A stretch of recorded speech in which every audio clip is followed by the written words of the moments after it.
ಸಂಕ್ರಾಂತಿ ಎಳ್ಳನ್ನ ಎಷ್ಟು ತಿನ್ನಬೇಕು? ಎಷ್ಟು ದಿನದವರೆಗೆ ತಿನ್ನಬೇಕು? ಎಷ್ಟು ತಿನ್ಬೇಕು ಅಂದ್ರೆ ಪ್ರತಿಯೊಬ್ರು ಪ್ರತಿದಿನ 3ರಿಂದ 5 ಚಮಚ ಸಂಕ್ರಾಂತಿ ಎಳ್ಳನ್ನ ತಿನ್ನಬೇಕು.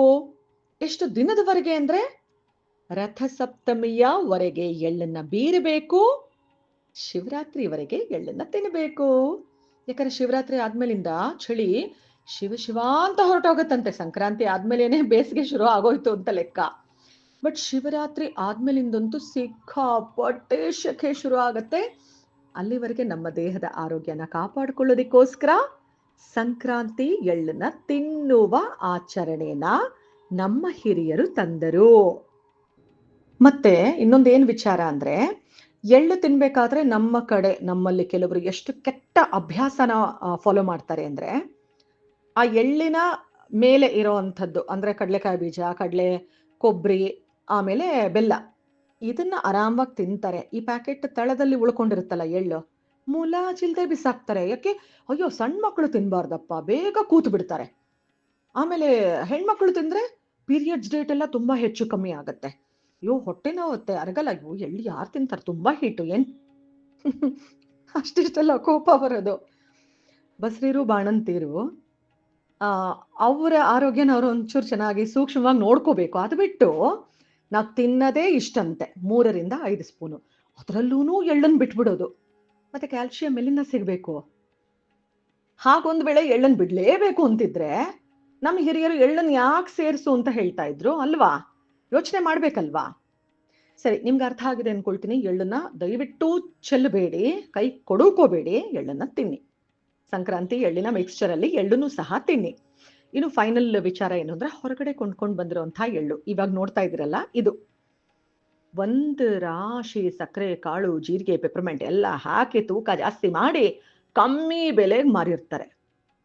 ಅದೇ ಮನೆಯಲ್ಲಿ ಮಾಡಿರುವಂಥದ್ದು ಇದು. ಎಲ್ಲಾ ಪ್ರಪೋರ್ಷನ್ಸು ತುಂಬಾ ಕರೆಕ್ಟ್ ಆಗಿದೆ. ಆರೋಗ್ಯಕ್ಕೆ ಏನೇನು ಬೇಕೋ, ಎಷ್ಟೆಷ್ಟು ಬೇಕೋ ಅಷ್ಟು ಇದ್ರಲ್ಲಿದೆ.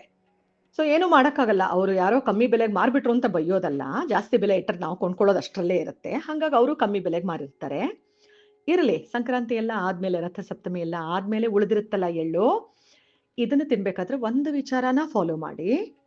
1 ಸ್ಪೂನ್ ಬಾಯಿಗೆ ಹಾಕೊಂಡಾಗ ಚೆನ್ನಾಗಿ ಅಗಿದು ಅಂದ್ರೆ ಜಗಿದು ಲಾಲಾರಸ ಚೆನ್ನಾಗಿ ಪ್ರೊಡ್ಯೂಸ್ ಆದ್ಮೇಲೆ ನುಂಗಬೇಕು. ಬರೀ ಎಳ್ಳನ್ನ ಅಲ್ಲ, ನಾವು ತಿನ್ನೋ ಎಲ್ಲಾ ಆಹಾರ ಪದಾರ್ಥನೂ ಡ್ರಿಂಕ್ ವಾಟ್ ಯು ಈಟ್ ಅಂತ ಒಂದು ಸೇಯಿಂಗ್ ಇದೆ.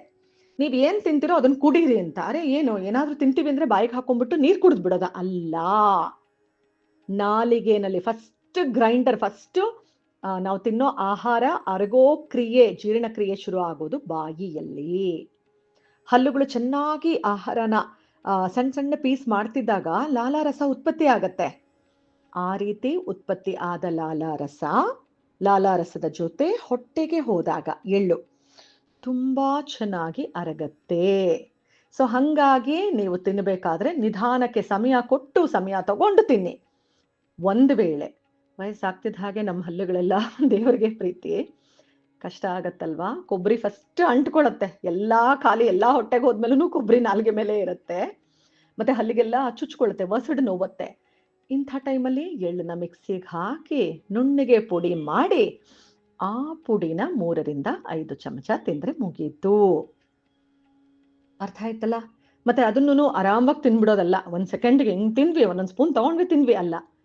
ಅದನ್ನು ಬಾಯಿಯಲ್ಲಿರೋ ಲಾಲಾರಸದ ಜೊತೆ ಮಿಕ್ಸ್ ಮಾಡಿಕೊಂಡು ಸಾವಕಾಶವಾಗಿ ನಿಧಾನವಾಗಿ ಹೊಟ್ಟೆಗೆ ಹಾಕೊಳ್ಳಿ.